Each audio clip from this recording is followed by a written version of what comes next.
Buhay ang mga magulang nyo. Pagsindihan nyo na.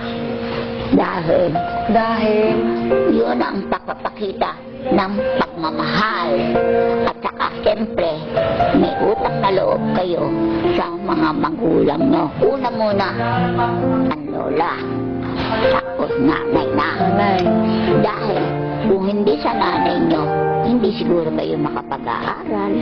Dahil ang nanay tatay nyo, siya naghahanap buhay para itustusin yung pag-aaral. Pag-ano ng mga damit, mga pagkain.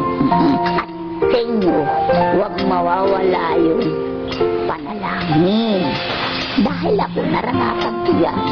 Bago ako napunta ng kanlungan ni Maria, Panginoon ko, bigyan mo ako ng pirmihan, tahanan na pamilya. Dinala na ako sa kanlungan ni Maria, kaya 11 years na ako. O, di ang sarap. Mahirap po yung mag-isa ka.